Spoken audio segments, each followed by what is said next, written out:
अब बात करेंगे दिल्ली एनसीआर में प्रदूषण पर सुप्रीम कोर्ट का आदेश। आपको बता दें कि दिल्ली एनसीआर में स्कूल बंद करने के आदेश दिए गए हैं। 12वीं तक के सभी स्कूल बंद किए जाएं। ये सुप्रीम कोर्ट ने कहा है। प्रदूषण रोकने के लिए सभी जरूरी कदम उठाएं। सुप्रीम कोर्ट की तरफ से ये कहा गया। दिल्ली सरकार ने क्या किया ये बताए, सुप्रीम कोर्ट ने पूछा है। बिना हमसे पूछे ग्राफ 4 नहीं हटाएं, ये सुप्रीम कोर्ट की तरफ से कहा गया है। जब तक सुप्रीम कोर्ट इस पर आदेश ना दे, ग्राफ 4 ना हटाया जाए। हालांकि ग्राफ 3 जो है वो लागू किया गया था और अब ग्राफ 4 लागू करने की एक तरह से कह सकते हैं कि तैयारी है। और संभव शर्मा इस पर ज्यादा जानकारी के लिए हमारे साथ लाइव जुड़ गए हैं।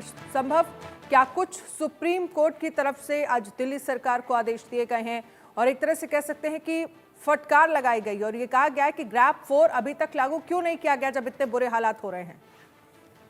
जी बिल्कुल, और ऐसा बहुत ज्यादा एक्सपेक्टेड भी था। जिस तरह की लंबी हियरिंग दोनों सेशंस में, सुबह और दोपहर, लंच के से पहले और लंच के बाद सुप्रीम कोर्ट की जस्टिस एएस ओका की बेंच ने की, उससे एकदम स्पष्ट है कि सुप्रीम कोर्ट एक्शन चाहती है। ग्राउंड पर दिखना चाहिए प्रदूषण का स्तर कम हो, लेकिन ऐसा इसके इतर नहीं हुआ है, जिसके लिए चाहे केंद्र सरकार हो, central air quality management authority CAQM हो या दिल्ली सरकार हो, सभी को कड़ी फटकार लगाई है और सीधे कहा है कि ग्रेप 3 के नियम लागू करने में ही आपको इतनी देरी क्यों हुई। जब एयर क्वालिटी इंडेक्स पहले ही 12 नवंबर को 400 के आसपास या 400 पार हुआ था, तभी क्यों नहीं ग्रेप 3 के नियम, स्टेज 3 के नियम लागू किए गए, उसमें देरी क्यों हुई। और अब जब ग्रेप 4 के नियम आज सुबह लागू किए गए हैं तो उसमें भी कंस्ट्रक्शन पर कंप्लीट बैन क्यों नहीं है। तो किसी ने कहा सुप्रीम कोर्ट में ही कि कंस्ट्रक्शन तो सुप्रीम कोर्ट के अंदर चल रहा है,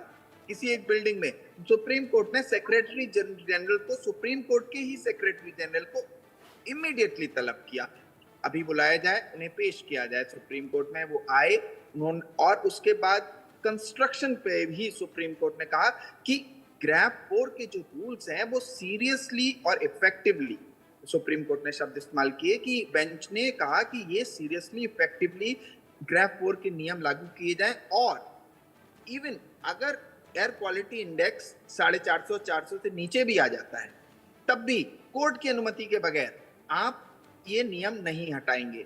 पहले कोर्ट की अनुमति होगी, उसके बाद ये नियम हटाए जाएंगे। तो एक तरह से मैसेज साफ है। और साथ ही साथ सुप्रीम कोर्ट ने सभी सरकारों से ये भी कह दिया कि आप एक हलफनामा दाखिल कीजिए और जवाब दीजिए कि आपने क्या क्या एक्शंस लिए हैं।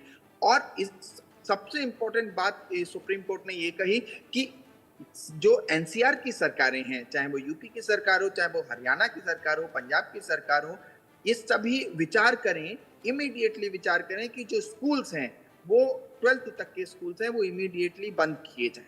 ये सुप्रीम कोर्ट में आज बड़ी सुनवाई पॉल्यूशन को लेकर, प्रदूषण को लेकर हुई। बिल्कुल, लेकिन सवाल फिर वहीं आकर रुक जाता है संभव, क्योंकि जब आप कह रहे हैं 400 के लगभग पार पहुंच गया एयर क्वालिटी इंडेक्स, तो ग्राफ 3 लागू किया गया। 450 को लेकर ये कहा जाता है कि जब भी 450 के पार पहुंच जाएगा, ग्राफ 4 लागू करना ही होगा, नहीं तो हालात और ज्यादा खराब हो जाएंगे। तो क्या आप एक तरह से कह सकते हैं कि सरकार की तरफ से देरी हुई इन फैसलों को लेकर, और ग्राफ 3 भी लागू हुआ लेकिन उस तरह से कड़ाई से उसका पालन जो है वो नजर नहीं आया, ये एक बड़ी कमी रही सरकार की? जी बिल्कुल, जब ये सीधा सवाल पूछा गया कि क्यों देरी हुई, सुबह में ये सवाल पूछा गया कि क्या वजह रही कि जो ग्रेप 3 है, स्टेज 3 के रूल्स हैं, वो सीरियसली लागू नहीं किए गए और लगभग 2-3 दिन बाद लागू किए गए। तो सरकारों के पास इसका कोई जवाब था नहीं। वो जो जवाब दे रहे थे वो कुछ इस तरह के दे रहे थे कि वेस्टर्न डिस्टर्बेंसेस हैं, जिसकी वजह से हमें उम्मीद थी कि हवा चल जाएगी, या जो तापमान एकदम से ड्रॉप हुआ है पिछले 2 दिनों में, हमें इसकी उम्मीद नहीं थी, या हमें कुछ और बताया गया था। तो सुप्रीम कोर्ट ने इस पे सीधे जस्टिस एएस ओका की बेंच ने पूछा कि आप अब भी इन सब आंकड़ों पर रिलाय कर रहे हैं, आप सीरियसली क्यों नहीं ले रहे, आप इफेक्टिव मेजर्स क्यों नहीं लगा रहे। दिवाली से पहले भी लगातार सुनवाई हुई है। संभव शर्मा, आप हमारे साथ रहिएगा। हमारे साथ दिल्ली सरकार में मंत्री गोपाल राय इस पर प्रेस कॉन्फ्रेंस कर रहे हैं, प्रदूषण के किस तरह के हालात हैं और आगे किस तरह से नियम जो है वो लागू कर सकती है सरकार, क्या कह रहे हैं, सुनिए जरा। ये इस बात को दिखा रहा है कि भारतीय जनता पार्टी की सरकार पूरी तरह से आज प्रदूषण की समस्या भारत की नहीं, पूरा इंटरनेशनल मसला है। लेकिन भारतीय जनता पार्टी की सरकार की गंभीरता को दिखा रहा है कि पूरा उत्तर भारत जिस समस्या की चपेट में है उसका समाधान 10 सालों में करने के लिए केंद्र सरकार ने, भारतीय जनता पार्टी की सरकार ने गंभीर प्रयास नहीं किया। अगर किया होता तो शायद आज सकारात्मक परिणाम होते। विंटर एक्शन प्लान जारी करते उस दौरान आपने कहा था कि अगर 450 से ऊपर जाएगा तो ऑड इवन लागू किया जाएगा, तो क्या आप ये बताने की पोजीशन में कि ऑड इवन लागू कर रहे हैं या नहीं कर रहे हैं? देखिए अभी जैसा ग्रैफ 4 में अतिरिक्त कदम भी सरकारों को उठाने की सलाह दी गई है। हाँ जी, तो क्या कदम अतिरिक्त जो अतिरिक्त कदम की जो आप बात कर रहे हैं उन सारी चीजों पे हम लोग मॉनिटर कर रहे हैं और जो परिस्थितियां बनती हैं सरकार, दिल्ली सरकार हर निर्णय ले रही है, हर चीज पे हम मॉनिटर कर रहे हैं, डे टू डे मॉनिटर कर रहे हैं, डे टू डे एक्शन ले रहे हैं। जो जरूरी कदम होगा सारी चीजों का एक्सपर्ट्स के साथ हम लगातार संपर्क में हैं, हम वो कदम उठाएंगे। सर एक और सवाल है, आपने पराली की घटनाओं के बारे में बताया है, वर्क फ्रॉम होम को लेकर कोई चर्चा हुई क्या अभी, क्योंकि उसका भी निर्देश था कि वर्क फ्रॉम होम भी लागू किया जाए? जिससे मैंने कहा ना कि अभी हम सुप्रीम कोर्ट में से सुनवाई थी, कई चर्चाएं हुई हैं, उनके ऑर्डर्स आने के बाद उसके अनुरूप भी अपना एक्शन प्लान हम बनाएंगे। संभव गोपाल राय को हमने सुना, उन्होंने कहा कि सुप्रीम कोर्ट ने जो आदेश दिए हैं उनका ऑर्डर प्लान जब आ जाएगा उसके अकॉर्डिंग ही हम आगे अपनी रूपरेखा जो है वो तैयार करेंगे। लेकिन इन सब के बीच एक बड़ा आरोप जो है वो केंद्र सरकार पर भी लगाते रहे। वो कह रहे हैं कि ये सिर्फ दिल्ली का या नेशनल मुद्दा नहीं है, जब पोल्यूशन की हम बात करते हैं इंटरनेशनल मुद्दा हो चुका है अभी ये। जी मैं आपको याद दिला दूं, प्रदूषण पर दिवाली से पहले जब सुप्रीम कोर्ट ने सुनवाई की थी तो ये पहली की 2-3 सुनवाई थी, शुरुआती सुनवाई थी, उनमें ही उसमें सुप्रीम कोर्ट ने क्लियर कर दिया था कि आप पॉलिटिक्स ना खेलें।